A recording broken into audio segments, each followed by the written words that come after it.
আমরা যে বলা হয় অনেকে কুসংস্কার, এই গাছ পুজো করছে, নদী পুজো করছে, সূর্য পুজো করছে, কুসংস্কার নয়। কারণ যার থেকে আমরা উপকার পাচ্ছি, আজকে নদী যদি শুকিয়ে যায় কি অবস্থা হবে, আজকে দুদিন যদি সূর্য না ওঠে আমাদের কি অবস্থা হয় আমরা জানি। আর গাছপালা কমে যাওয়ায় এই গরমকালে আমরা উপলব্ধি করেছি কী অবস্থা হয়।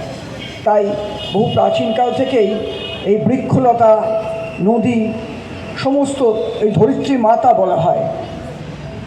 আমরা পৃথিবীটা শুধু মানুষের জন্য নয়, গরু, ভেড়া, ছাগল, কীট পতঙ্গ, আরশোলা, টিকটিকি যেমন আমাদের এই পরিবেশের ইকোলজির সঙ্গী, তেমনি প্রতিটা গাছপালা সবাই কিন্তু পৃথিবীতে বাঁচার প্রত্যেকের অধিকার আছে।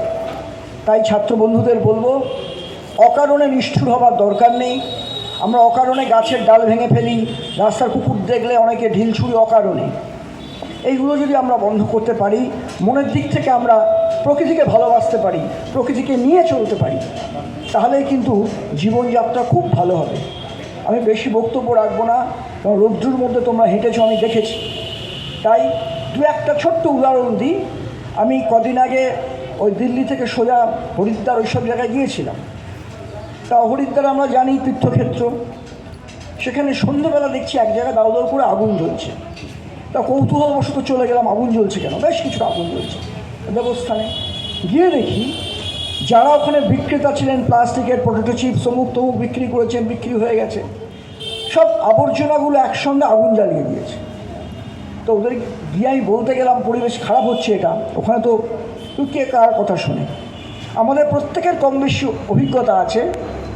পাড়াতে আমরা দেখেছি আবর্জনা, ওই বিভিন্ন প্যাকেট, প্লাস্টিকের প্যাকেট, ওগুলো তো বায়োডিগ্রেডেবল নয়, ওগুলোকে আমরা জড়ো করে দিয়ে একটা দেশলাই দিয়ে চলে যায়, আর তাও সারাদিন দিক দিক করে জ্বলছে।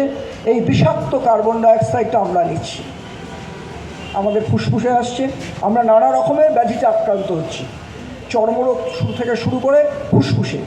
একটা স্ট্যাটিস্টিক্স বলছে, পরিসংখ্যান বলছে, কলকাতার মধ্যে বিভিন্ন মোড়, যে বাসের হাজরা মোড়, গোপালনগর, শ্যামবাজার, পাঁচমাথার মোড় ইত্যাদি জায়গায় পলিউশনের মাত্রা এত বেশি, স্কুল গোয়িং চিলড্রেন যারা, তাদের ফুসফুসের রোগ হবার অন্যতম কারণ কিন্তু এই দূষণ। এখন বিজ্ঞান এগোচ্ছে, জীবনযাত্রা এগোচ্ছে, এইগুলোকে সঙ্গে নিয়েই চলতে হবে। কিন্তু আমরা যে জায়গাটা করতে পারি আমাদের হাতের মধ্যে আছে, যেগুলো হাতের মধ্যে নেই কিছু করার নেই। গাছ পুকুর টুকুর বুঝে যাচ্ছে, গাছপালা কাটা হচ্ছে, তো আমাদের করতে পারবো না। কিন্তু আমরা ছাত্রীরা যেটা করতে পারি, আমরা জ্ঞানত গাছপালা শুধু শুধু ধ্বংস করবো না, নষ্ট করব না। অকারণে ওই প্লাস্টিক বর্জ্য আর দেশলাই দিয়ে আগুন জ্বালিয়ে চলে যাচ্ছে, তাকে বারণ করব, যেটা করার দরকার নেই। এক জায়গায় রাখলাম, তারপরে যখন পুরসভার ভ্যাট আসে সেখানে ফেলে দিলেই হবে। অনেকেই আমি দেখেছি পুড়ে আগুন জ্বালিয়ে দিয়ে চলে যায়, ওই কী হবে, কিন্তু মারাত্মক ক্ষতি হচ্ছে।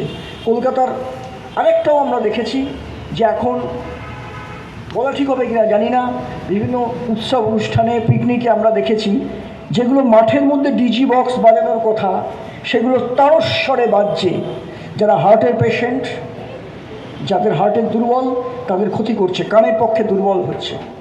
এগুলো কিন্তু পরিবেশটা মারাত্মকভাবে ক্ষতি করে, খুব জোরে চালিয়ে দেয়। এই গান আমরা তো